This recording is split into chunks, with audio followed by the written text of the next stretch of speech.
is going on, everybody? Pete Forsey, the podcast. Thanks so much for choosing the show. We are here in the final week of the regular season, NFL football. Much of it is kind of decided. I know there's still some seeding, things to be determined, but we're now really close to Black Monday, where coaches will be fired, coaches will be moving on to other teams, hiring cycle will begin. We'll hear about how it's totally unfair. These owners shouldn't be able to just hire however they want, even though this is America. That's how things work. And I can't wait for it because we're going to have some reputable head coaches. We're going to have some franchises that got good quarterbacks and are big markets. They're going to need head coaches, and the carousel will begin. And we'll potentially get some fresh faces and some familiar faces. Big-time names like Tomlin, Harbaugh, Belichick, where are they going? And then, of course, the playoffs. So thanks so much for choosing the show. It is episode 126 of the podcast. So it was Jordan Schultz, the Bleacher Report reporter. He's kind of made himself like the Jeff Passan, as Passan is for baseball and ESPN. Adam Schefter does for ESPN. And Chris Broussard did with the NBA for years. He's kind of made himself the NFL version for Bleacher Report, where he breaks all the news on all the players, injuries, trades, any NFL head coaching hires. The one that he has broke to us is that Belichick is going to meet with Robert Kraft after the season and see about their partnership going forward, him being the head coach. And I think Josina Anderson, a bunch of people, not just Schultz, have reported on this. And as we've gone deeper into the year and the Patriots season has played out, they're obviously not a good team. But one thing is clear. Belichick still has his fastball on Sundays. Game planning, coaching in the actual game, making sure that clock management, right players are playing, schematics, that's all top notch. But the question here is, does he still have his fastball with his staff? Is he hiring the right guys? Is he okay bringing in new blood, folks that he doesn't know? Personnel-wise, does he know how to draft? Does he know how to pay correctly in free agency? Those are all valid questions. And it makes me think, Gerard Mayo, being a defensive-minded head coach, being brought up in the New England system, both as a player and as a coach, are the Crafts really just going to turn to him when in all likelihood Mayo is just going to hire the same folks that Belichick would have on staff? And he's obviously going to run something pretty similar schematically, since that's all he knows is Patriots defense. In that sense, I really think that the Patriots are better off just staying with Bill Belichick. It obviously hasn't been a great run the last 5 years, really the last 6 years. But we're talking about a coach that really changed the game once the salary cap was instituted 15 years ago. There's never been a guy that's been able to coach at the level that he's coached at while also being the general manager and have that success. I'm definitely with the group here that says that he shouldn't be picking the players, or he's got to bring in somebody else to advise him or even take over how transactions are made. Because right now, it's not working. He's still stuck in the high efficiency, dink and dunk, intermediate passing game, trying to do death by a million paper cuts, and that just doesn't work anymore. Players aren't as they're smart players, but they just don't have the discipline. They don't have the IQ football-wise to actually be disciplined in the route running and to have the toughness and mental fortitude to play football that way anymore. It's more bombs away football, a little bit more backyard. It's entertaining. I'm not saying there's anything wrong with it. It's not my taste, but you do have to adapt to what you are given from the college game. Belichick hasn't done that. I think it would be best if they were to keep him. And I think Kraft at the end of the year, after he exhales, after he gets over that loss overseas in Germany, which was, I remember watching that at the time, Saturday morning, still not really into that. Waking up at 8 a.m., football games going, still haven't had my coffee. I usually tune in about the second quarter or so. But I saw the end of that game, and that's when I really thought this could be the nail in the coffin. But, like Belichick has done a million times, even when they were winning games, his team still fought hard. They were prepared, and they've been playing games very, very closely. Their defense is only giving up like 17 points a game. If they can get the quarterback position figured out, we'd be looking at this team a lot differently come next year. So I think he stays in New England. I think there might be some contingencies on that. Like you have to hire a new GM, or you have to give up that responsibility and or have someone advise you. But ultimately, I think Belichick remains the head coach for the Patriots, and I just don't really see him turning to any other franchise if it's not New England. Another coach that truly has done a lot of great things, and he's kind of in his second act now that Flacco is out of the building and ironically is having a lot of success in Cleveland. John Harbaugh, I recall in that 2019 season, even the owner said, Steve Bisciotti of Baltimore, that he considered moving on from John Harbaugh and looking for a new head coach. And I thought that was blasphemous at the time. I thought this guy's a Super Bowl winning head coach. Collectively, he knows how to manage a game. The Ravens are always in the playoffs. I understand it's been a couple down years with Big Throw Joe, but I just didn't like the move at the time. And there was rumors as well that the Broncos, who were about to fire Vance Joseph because he was a train wreck, they would have interest in trading for him. I thought at the time, why the heck would you trade a coach if there's other organizations that want him and are willing to give up draft picks or players? Good thing for Baltimore. They held on to him. He totally embraced the philosophy of Lamar Jackson and what he brings. And Lamar has defied all quarterback logic. There's never been a player like him capabilities-wise. We've seen Cam Newton. We've seen Mike Vick. But when talking about putting it all together, the guy's a unique player. And clearly, teammates love him. They rally behind him. And when you combine the fact that the Ravens under Ozzie Newsome, he took what he learned from his days in Cleveland, being an executive during the Belichick days with the Browns. You look at their players, they're really good on the offensive and defensive lines. They've always had good tight ends, and then they figure out the wide receiver position. And they just churn and churn through players. They give them up. They receive compensatory picks. They draft again, and they just keep humming. And they're doing this in the AFC North, where the Bengals have Joe Burrow. Cleveland obviously is a talented team. And overall, just a really competitive division in the last 15 years. And despite the fact that Mark Andrews goes down with a torn knee, that new running back Mitchell went down a couple weeks ago, they absolutely blew the door off on the 49ers on Christmas night. And I watched that game and I thought, wow, this team, despite these injuries, is doing a major, major culture flex on the rest of the NFL. And we could be looking up here and Baltimore just runs through the AFC if they continue to play like this. Because while I am not necessarily sold that they'll continue to do this, the AFC is up for grabs, as is the rest of the playoff outlook, playoff schedule in the NFC too. Because there's no dominant team. We've seen holes. We've seen some major deficiencies at every level with every team this year. It's going to come down to, as all coaches say, who is playing their best football come January, come playoff time. Can you get hot at the right time? And I think it's going to be a fascinating playoff. It's not like other years where you really see a team that's collectively over the course of the year held it all together. Everybody loses games. No team goes undefeated. Usually there's a 2, 3, 4 loss first place seed, but they don't actually have major scars. Not this year. We've seen plenty of teams with major scars, but Baltimore, if we had to choose one, they've been it. And if they play like the last 2 weeks, then yeah, they'll be a tough out come playoff time.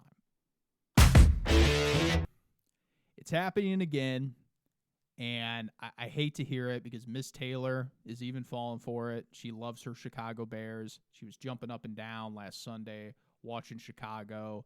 It was a cool moment for the organization. I remember hearing the broadcast, the players on the sidelines were grinning from ear to ear, slapping backs, telling each other they loved them because they knew this could potentially be the last time they're all together at Soldier Field because major changes could be coming in Chicago. And this is what happens plenty of times with quarterbacks and the general public. They go on a run for a few weeks, they play better football, the team wins, and people start to talk themselves into the idea that someone like Justin Fields could be a long-term answer at quarterback. And it's as if the first few weeks of the season, first 4 to 6 weeks, didn't happen. It's as if 2022, when the Bears won 3 games, didn't happen. I have said ad nauseum, Justin Fields, I want him on my football team. I would actually ask, if I were Ryan Poles, if Justin Fields would switch positions. I would have him as a running back. I would have him as a wide receiver. I would have plays baked in, anywhere from 5 to 6 per game, for him to be the signal caller and take the snap and drop back and throw passes. Gadget plays. I want him on my team. He deserves to be in the NFL. That's why there's people that would trade for him, like in Atlanta or a Cleveland, I think, would use him as a Taysom Hill on steroids. But the reality of the situation, Justin Fields probably doesn't want to do that. He wants to be the starter. He wants to be number 1. Ideally, this team drafts Caleb Williams, and I think he has a chance to be very underwhelming. I'm not sure upstairs Williams is... I don't think he doesn't like football. I think he definitely wants to play well and do well. But is he more into the State Farm commercials, the Wendy's? Is he more into what football brings him? I don't know if that whole ownership percentage rumor is actually true. But if it is, then we got major issues. I think there's enough talent there. I'm willing to take the risk. There is enough talent, but the guy definitely has to learn how to play football better. I think the Bears draft him. I think Chicago, if they're going to have this guy succeed, they need to hire Eric Bieniemy, a hard ass, an offensive coach who's been around great offensive football in Kansas City with Mahomes and obviously a great mind in Andy Reid. I think those two would butt heads in a healthy way, and I think they could be really, really good. I think Bieniemy would teach Caleb Williams, this is how you manufacture series. This is how you really put points on the board and control the game. From what I've seen, Caleb Williams likes to go big play hunting. He likes to put the ball down the field, and he's damn good at it. But in the NFL, he's going to have to learn how to really be a surgeon as a quarterback, and I think Bieniemy could do that. I think Justin Fields being a weapon, adding a wide receiver without changing anything on your roster with number 1 out wide, things would be looking real sweet in Chicago if you just make one hire. Bieniemy head coach, Caleb Williams under center, Justin Fields out wide, and throw some money at DJ Moore. In Chicago, you would be humming offensively. So I didn't actually think it was too controversial given the fact that Russ wasn't really playing all that great. Russell Wilson's had an okay season statistically, but anyone that's actually watched Bronco games knows that Sean Payton has really put the handcuffs on Russ and asked him to do less, and that's why the interception totals, the turnover totals, those are down, and the touchdowns overall are in a solid spot. But then you go to the X app, and you see Ryan Clark throwing shade at Sean Payton, calling him a thug, saying that Russell Wilson was a good soldier and not speaking out. And I scratch my head, and I wonder when this guy will ever stop thinking like a former player. I get it. Clark played for the Steelers and the Redskins and had a lot of success, and obviously you're going to default to that frame of mind, but your job is to look at everything from a bird's eye view.